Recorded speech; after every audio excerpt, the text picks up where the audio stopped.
In this episode, we'll be diving into a handful of lesser-known cases from around the world that are bound to make you question your faith in humanity, as if you needed any more reasons. But before we get into them, a quick word from today's sponsor, Raycon. The holiday season. It's the best time of year to show your loved ones how much you care. That is, until you realise you're not quite sure what they actually want.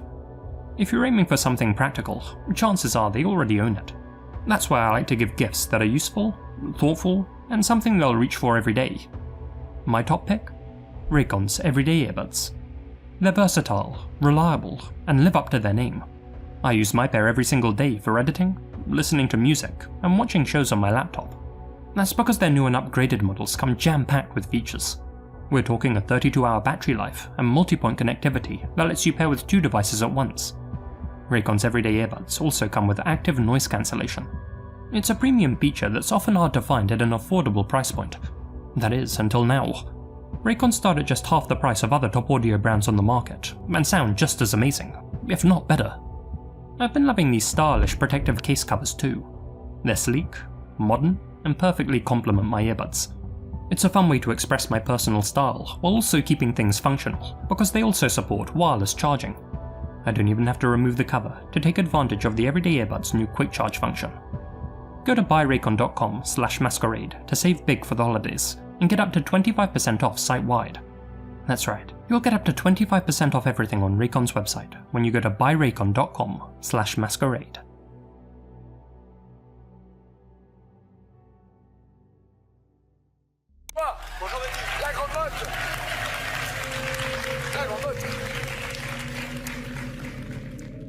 A retired cop, a local councillor, a model husband, and a father of 2. Watching Francois Verove on the French game show Everyone Wants to Take His Place, you'd have no reason to suspect he was anything but upstanding. Indeed, he had served in the National Gendarmerie, worked as a motorcyclist in the Republican Guard, and became an officer in Paris's National Police Force. Serving, protecting, deceiving. Hidden behind Francois's friendly mask was the worst type of monster there is. The type that can hide in plain sight. But let's rewind a bit.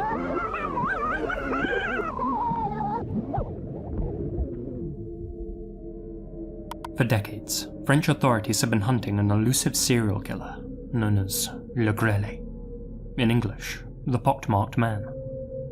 Between 1986 and 1994, he'd attacked and taken the lives of at least 3 people, though the true number is believed to be much higher.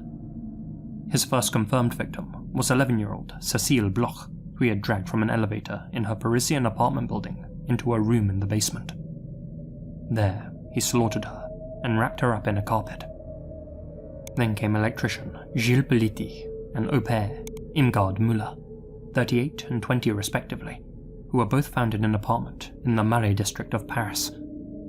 Gilles was positioned face down, with his arms and legs tightly bound in a choke lace. Nearby, Irmgard's body had been placed upright against the frame of a bunk bed, her throat slashed by a blade. Both had been burned with cigarettes prior to their slayings. DNA found on Irmgard's body matched perfectly with the sample found on Cécile Bloch 11 months prior, confirming that this was the work of the same individual. Numerous others survived their encounter with Le Grêlé. They described him as having a face covered in acne scars, hence his nickname. In most cases, he'd flashed a police badge at his victims to coerce them either into his vehicle or a nearby apartment, only to then handcuff them and leave them at his mercy.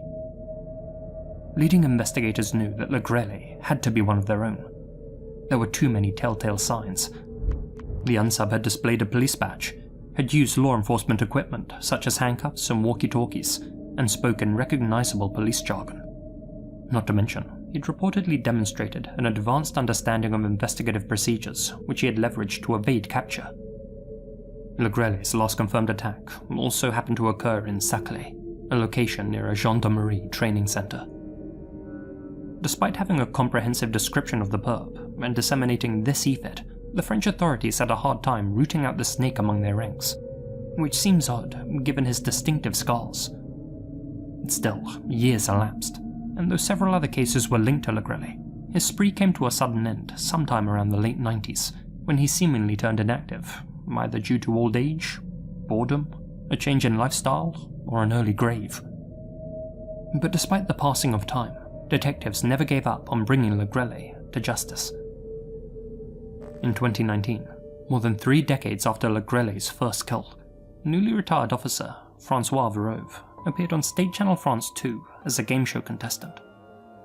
Laughing and joking with host Nagui Pham, Francois seemed like an ordinary character, entertaining the audience as he answered general knowledge questions and explaining how now that he was retired, he spent most of his free time keeping walkers safe in Paris parks. He appeared completely normal, charming even, but behind his smile lurked a dark truth. In an effort to unmask Legrelle, an investigating judge who took over the case ordered the summons of 750 officers who had been active in the Ile-de-France region during the original crime spree, requesting DNA samples from each individual guardsman. On September 24, 2021, 2 years after his television debut, Francois Verove received his summons via telephone and promptly fled his home in Le Grand-Amont. That's because he knew what the DNA results would show. Rather than face what most would call justice, but what he'd call humiliation, Francois had instead rented an apartment in the coastal town of Le Grau-de-Roy, where he ended his own existence on September 29, 2021. DNA extracted from his remains matched perfectly with the specimens found on the confirmed Legrelle victims.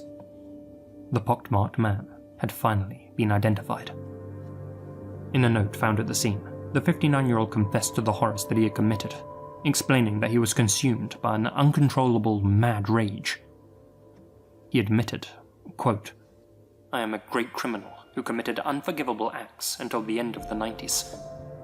There were times when I couldn't stand it, and I had to destroy, sully, kill someone innocent." The letter was addressed to his wife, with whom he had shared a seemingly normal life, raising 2 children. The note claimed that he had committed these atrocities under dark impulses, which he suppressed when he started his family. He claimed that he hadn't committed a crime since 1997, hinting that there are potentially many more victims that the authorities still don't know about. Detectives believe that Francois may have committed more than 9 killings, including those of 23-year-old Sophie Narn, who was slain in an apartment building she was showing in 1991, and 19-year-old Karine Leroy, whose lifeless body was found in a forest near her residence. Francois' double life went unnoticed by those closest to him. His wife had never suspected that her husband, the former cop, could be the cold-blooded monster who had terrified Paris for so many years. His friends described him as a gentleman to everyone, and never suspected he was capable of committing such atrocities, though they did admit that he could get angry easily. It's both sad and unsettling that monsters like Francois choose to abuse their authority and take advantage of those that they've sworn to protect. And worse, that he was able to turn up for work the next day with a smile on his pockmarked face. That he was so comfortable with his crimes that he was able to appear on television using his real name without a care in the world, only bothering to disguise himself by growing a beard to hide his pockmarks. Thankfully, Legrelle can never harm another person again, but it still makes you question how he went undetected for so long. Stay vigilant, because the unfortunate reality is that there are plenty of other Francois out there. People walking around in the daylight, hiding the darkest of secrets. People you'd never expect.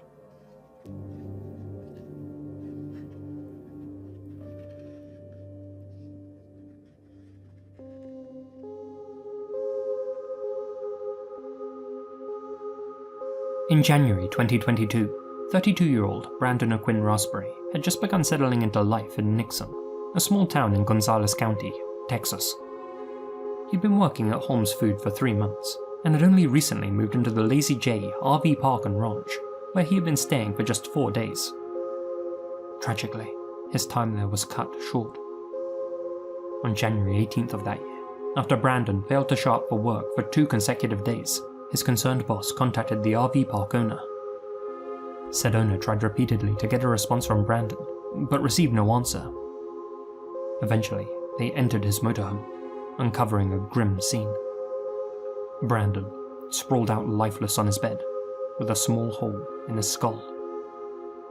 Forensic teams meticulously searched the RV for evidence, sending crucial items to the Austin Crime Lab for analysis.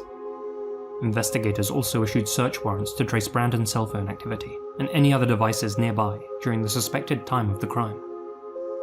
An autopsy by the Travis County Medical Examiner revealed that Brandon had been shot in the head at close range. The report estimated that he had been dead for approximately 2 days before his body was discovered. In spite of these findings, investigators uncovered no leads. Brandon's killer seemed to have vanished without a trace. Fast forward to April 2024, over 2 years later. A troubling incident at the Nixon Smiley Independent School District unexpectedly reignited the case. An elementary student had threatened another child on a school bus, saying that he would end them. Alarmed, the school conducted a threat assessment and contacted law enforcement. When a deputy arrived to investigate, the situation took a shocking turn. Instead of admitting that he had threatened the other child, the boy allegedly confessed to something far more sinister. He claimed to have killed a man 2 years earlier. Taking that statement seriously, investigators recalled the unsolved case of Brandon Raspberry and brought the boy in for a forensic interview at a child advocacy center. During the interview, the youngster provided chilling details about the crime, describing Brandon's slaying in a way that only someone with first-hand knowledge could. The boy revealed that on January 16th, 2022, he had visited his grandfather, who lived a few lots away from Brandon in the Lazy J RV park. While exploring his grandfather's truck, he found a handgun which he described as dirt and army green in the glove compartment, and decided on a whim to use it. Taking the weapon, he selected Brandon's RV at random and quietly entered. Inside, he saw Brandon asleep in his bed. Without hesitation, the boy tiptoed over and shot Brandon once in the head at point-blank range. Before leaving, he fired a second shot into the couch, then calmly returned the gun to the glove box of the truck. Perhaps the most disturbing detail was the fact that the boy didn't even know Brandon personally and had no motive for ending his life. When asked if Brandon had ever wronged him or made him angry, the boy simply replied, "No." He just wanted to see what would happen, what it felt like. On April 12, 2024, investigators found that same pistol at a pawn shop in Seguin, Texas. The boy's grandfather had sold it. Forensic analysis confirmed that the gun matched the 2 shell casings recovered from Brandon's RV, proving that it was the weapon used to end his life.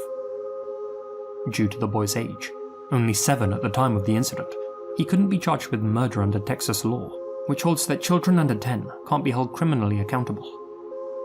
The child was placed in emergency psychiatric detention for 72 hours and later taken into custody for making a threat on the school bus.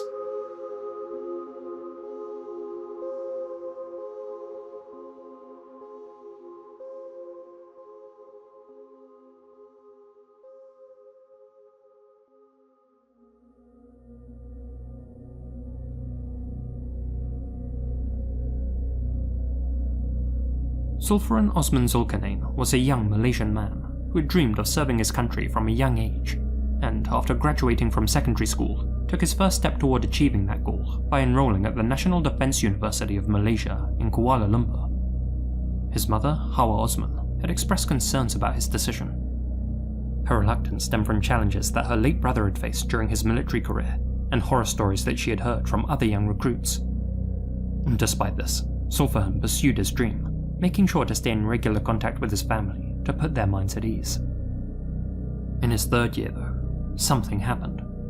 A fellow cadet, Muhammad Akmal Zahari Azmal, accused Sulfuran of stealing his laptop, a claim that was completely unfounded. Despite Sulfuran's repeated denials, Akmal refused to believe him. Seeking validation, Akmal enlisted the help of a bomoh, a traditional healer, or, if you like, charlatan, who falsely claimed through visions that Sulfuran was the thief. This only escalated the situation, leading to the horrors which would follow. On May 21st, 2017, Akmal, along with a dozen or so other classmates loyal to him, confined Sulfuran at the university dormitory and began beating him, demanding a confession. Even in the face of mounting aggression, Sulfuran maintained his innocence. The next day, on May 22nd, the situation worsened. 6 individuals, led by Akmal, restrained Zulfiran and used a steam iron to inflict burns across his entire body, including his most vulnerable areas. Despite the extreme pain, Zulfiran continued to deny stealing the laptop. The torture lasted for hours, leaving him covered in burns.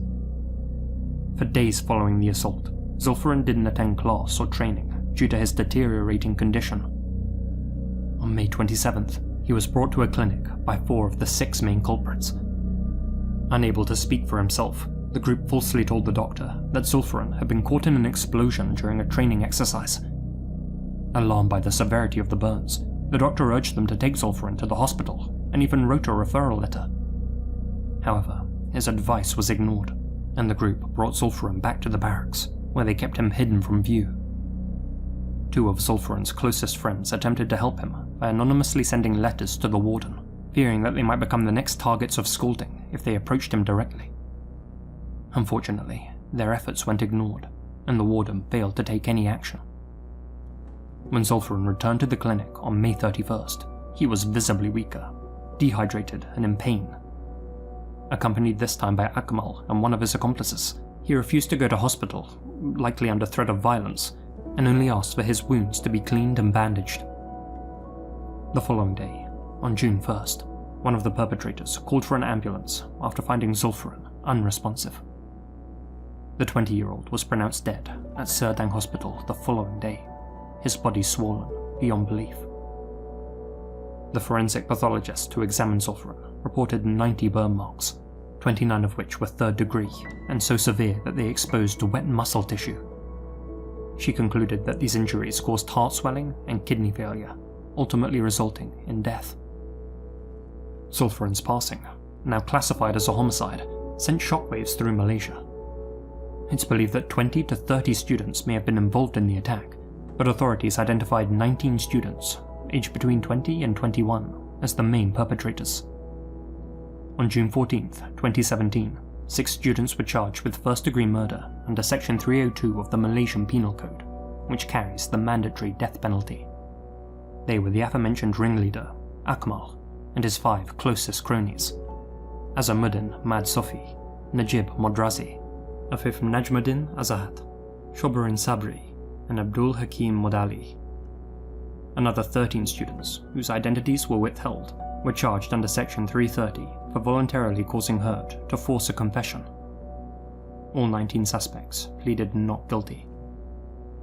The main 6 had their charges reduced and were sentenced to a mere 13 years behind bars. They were seen laughing and smiling as they left court following the verdict. Later, a 3-judge panel at the Court of Appeal, helmed by Justice Hadaria Saeed Ismail, unanimously decided that only the death penalty could address the case's gravity, and that the 6 men were to be sent to the gallows. Their capital sentence is yet to be carried out. In addition, all but one of the remaining 13 defendants were found guilty of intentionally causing injury to coerce a confession from Zulfiran. Their original punishments were also increased, from 3 to 4 years apiece.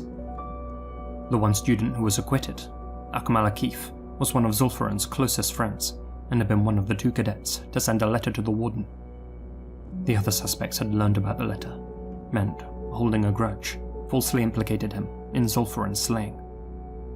After a long ordeal, Akmal was able to prove his innocence and was finally released in 2019. Human rights groups continue to campaign to save the lives of the 6 condemned men. In response, Zulfiran's parents condemned their advocacy for leniency, accusing them of failing to acknowledge the inhumane torture inflicted on their son, while championing mercy for the perpetrators. They also declined to meet the families of the convicted, stating that it was too late for apologies, seeing how no apologies were offered during the trial. The incident of course affected his family immensely, so much so that none of them can even look at a steam iron, let alone use one. Zulfiran's story remains a powerful reminder of the devastating consequences of unchecked cruelty, especially in institutions meant to foster discipline and camaraderie, where herd mentality can quickly take over. The National Defence University of Malaysia has since gained notoriety, with it now colloquially being referred to as the Hell School.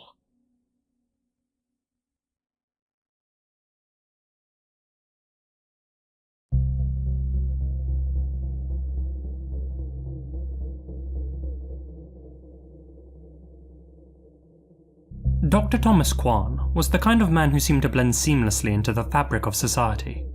A 53-year-old general practitioner from Sunderland, England, living a quiet, suburban life with his wife and young son in an affluent neighbourhood. A trusted member of his community who had helped countless people overcome illness. But despite having a respectable and well-paying job, behind closed waiting room doors, the good doctor was formulating a twisted plan to eliminate a man he believed stood between him and a small fortune. The target of Thomas's elaborate scheme was Patrick O'Hara, his mother's partner of 20 years. The source of Thomas's resentment? A will his mother, Jenny Lung, had written in 2021. It stipulated that her home couldn't be sold without Patrick's consent if she passed away first, a stipulation that enraged Thomas, whose sense of entitlement to his inheritance had already strained their relationship. The bitterness festered and came to a head when Thomas forced his way into his mother's home, prompting a police call. Although no charges were filed, the incident deepened the growing rift between mother and son. It seemed that in order to get his hands on his money, Thomas needed to take his de facto father-in-law, Patrick, out of the picture. And being a doctor, old Tommy here decided to use his medical expertise to orchestrate an elaborate murder that would appear natural and undetectable. In January 2024, he began weaving his intricate web of deceit. Using NHS-headed paper, Thomas drafted a letter under the name Mr. Raj Patel of the Community-Associated Nursing Team, offering Patrick a home visit for a COVID booster jab. The letter even included a QR code linking to a professional-looking questionnaire, complete with a scheduled appointment of January 22nd. Trusting the legitimacy of the letter, Patrick accepted the offer. Meanwhile, Thomas meticulously prepared for their fateful meeting. He booked a room at a hotel under a false name and drove there in the family car, outfitted with fake license plates. Disguising himself as a nurse, he donned a mask, tinted glasses, a hat, and a long coat. A recovered photo from his computer showed that he had also experimented with a wig, false beard, and moustache. He even created this fake NHS ID to fool passers-by that he was Raj Patel, a man who didn't actually exist. The whole charade would have been laughable had his next move not been so sinister. On the morning of the appointment, Patrick answered the door, welcoming Nurse Raj into the house, and even calling out to Thomas's mother that the NHS man had arrived. The disguised Thomas played his part flawlessly, taking Patrick's blood pressure and collecting blood and urine samples in the lead-up to the big finale. In an unsettling twist, Thomas's mother asked for her blood pressure to be checked too. Oblivious to the truth, she didn't recognize her son and even chatted about her medication. When it came time for the booster jab, Thomas injected Patrick with a chemical believed to be a never-before-used substance sourced from the secretive Porton Down weapons lab. The injection caused searing pain, prompting Patrick to cry out, "Bloody hell!" Thomas, maintaining his act, reassured him in a fake Indian accent that the pain was normal. As Thomas prepared to leave, his mother remarked, "My, Nurse Raj, you're just the same height as my son." That statement immediately made Patrick feel uneasy. He looked out onto the street and watched as Thomas, or Raj, left, wondering whether he should call him back for a closer look. But the moment passed. Unbeknownst to Patrick, the chemical in the syringe would soon wreak havoc upon him. The injection site developed burns and blisters before evolving into necrotizing fasciitis, a deadly, flesh-eating disease. Now experiencing intense pain, Patrick sought help. Surgeons fought desperately to stop the infection, cutting away diseased flesh to save the pensioner's life. Thankfully, Patrick did survive, and the incident set off an investigation that would expose Thomas's sinister plot. 2 weeks later, Thomas was arrested. He refused to answer police questions, but ominously warned them to exercise caution when searching his garage. There, investigators discovered vials of mercury, arsenic, thallium, sulfuric acid, and even ingredients for ricin. On Thomas's computer hard drive, they also uncovered a treasure trove of incriminating evidence, including documents titled Guidance on Homicide Investigations, Instructions on Making Ricin from Castor Beans, a recipe for sodium cyanide, and 10 poisons used to kill people. police later discovered that Thomas had installed spyware on a computer at his mother's home, enabling him to monitor emails, internet searches, and even film the couple as they used it. Initially, Thomas admitted to only administering a noxious substance, claiming he intended to cause Patrick no more than mild irritation. However, as the prosecution's case unfolded, it became clear the evidence against him was overwhelming. Newcastle Crown Court heard that the substance he used was something only a knowledgeable poisoner would select, designed to avoid detection and complicate treatment. After hearing the opening arguments against him, Thomas changed his plea to guilty in hopes of leniency. He was sentenced to 31 years and 5 months behind bars. The revelation of Thomas's double life stunned those who knew him. To his patients and neighbours, he was an unassuming family man living on the edges of a quiet estate. Yet beneath the surface, he harboured a cold, calculating nature that led him to plan the slaying of a man he deemed an obstacle. Thomas Kwan's story is a chilling reminder of how greed can corrupt even those in positions of trust, leading an otherwise respectable GP to break his Hippocratic oath and become a would-be killer. Though thankfully, Thomas wasn't the mastermind he thought he was.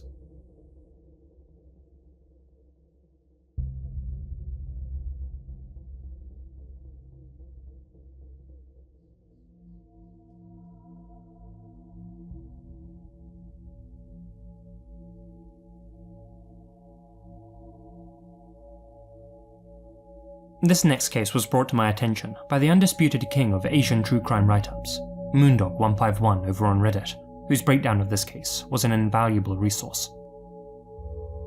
On February 23, 1969, 14-year-old Japanese student Jin Shoyama was sitting on his porch in Sasebo, Nagasaki Prefecture, working on crafts for school. It had been something of a busy Sunday, with Jin desperately trying to get some work finished before the start of the school week.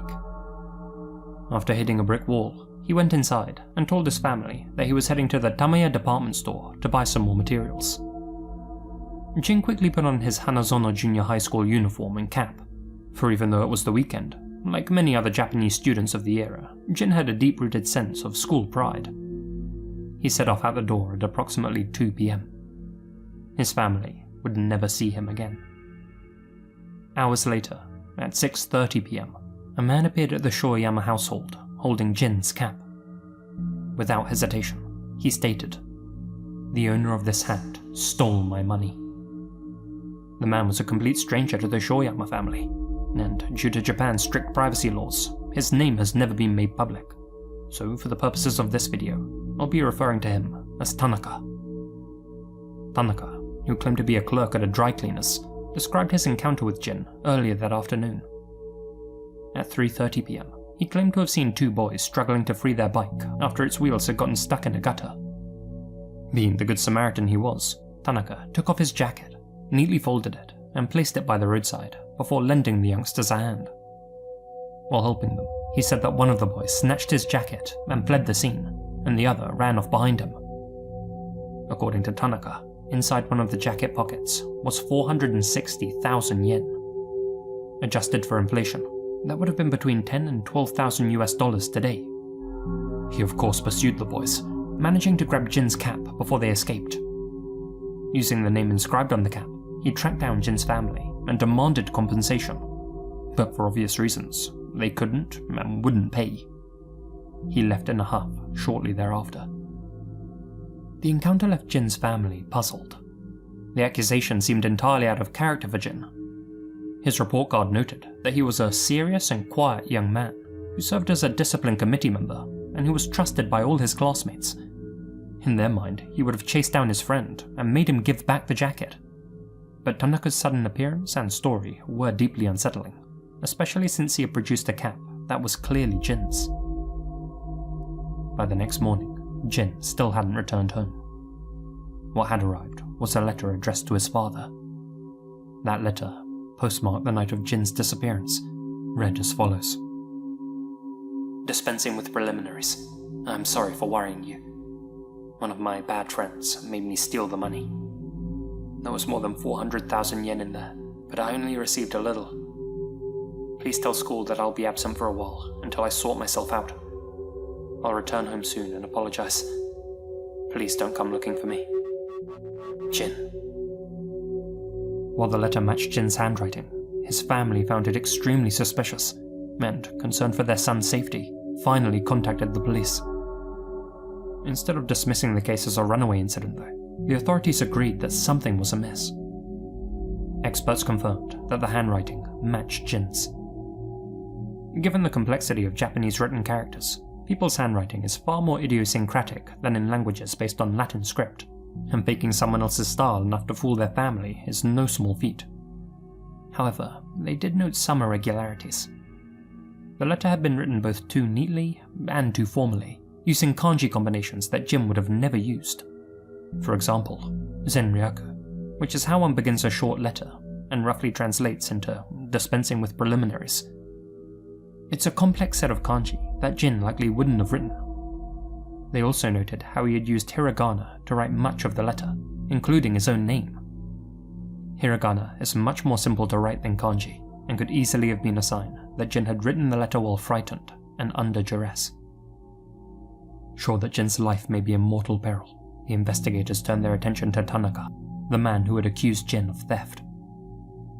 A quick background check confirmed that Tanaka was indeed a 24-year-old employee at a local dry cleaners. However, detectives learned that he had been released from a juvenile detention center after serving 2 years. Tanaka's criminal history raised doubts about his story, including how he had obtained such a large sum of money and why he was walking around with it in his jacket pocket. He claimed that he had hidden the money under his parents' floorboards before his incarceration, a claim that his own family denied. Tanaka's story had other inconsistencies too. For instance, he led police to the location of the alleged theft, but no witnesses, bike tracks, or other evidence supported his version of events. The idea that Jin and another boy could have known about the hidden money in his jacket also seemed implausible. Speaking of the other boy, none of Jin's friends said that they met up with him that afternoon, and no other children in the area had been reported missing. The police began suspecting that Tanaka may have randomly picked Jin off the streets to hold him for ransom. A large-scale search was quickly launched, composed of 50 investigators, Jin's family, teachers, classmates, and volunteers, all combing through Sasebo's streets, alleys, and surrounding mountains. Yet no trace of the missing student was found anywhere. Tanaka was subjected to a polygraph test, one which he passed with flying colours. Despite circumstantial evidence, the police couldn't directly link him to Jin's disappearance. However, their investigation revealed another chilling detail. Several witnesses reported seeing 3 other men asking strangers for Jin's home address half an hour before Tanaka arrived at Jin's house. The police theorized that these men were likely accomplices, possibly friends Tanaka had made while behind bars. But this new information concerned investigators. This group of kidnappers could have easily just asked Jin where he lived, so why were they out searching for leads? Either Jin refused to tell them, or, more worryingly, he'd been rendered unconscious, or worse. Efforts to identify the other 3 men were unsuccessful, and the case began to grow cold. In 1973, an interview with Tanaka was published in the Asahi Shimbun, one titled Human Evaporation. Throughout the article, Tanaka, now working as a dump truck driver in Nara Prefecture, where he had relocated with his wife and children, made cryptic statements which reignited public interest in the case. When asked about the origin of the money, he responded, "It would be disadvantageous if I told you, but I suppose I'll probably have to reveal that someday." When asked how the boys would have known about the money hidden inside his jacket, Tanaka admitted, "Yeah, you couldn't see it from the outside. Come to think of it, that is strange."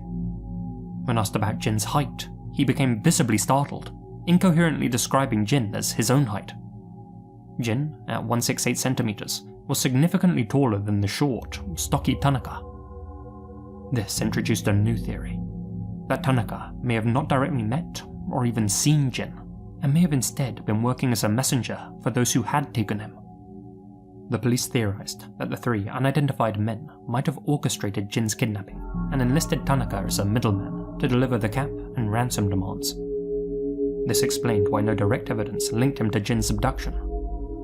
However, seeing how Tanaka never played ball, likely out of fear of incriminating himself, the police lacked enough evidence to reopen the case or pursue the new leads. No further demands for cash were ever made, and despite a large-scale investigation and widespread public interest, Jin Shoyama was never found. Who took Jin? Why did they target him? And crucially, what did they do with him? More than 50 years later, the case remains unsolved, with those unanswered questions casting a long shadow over Sasebo.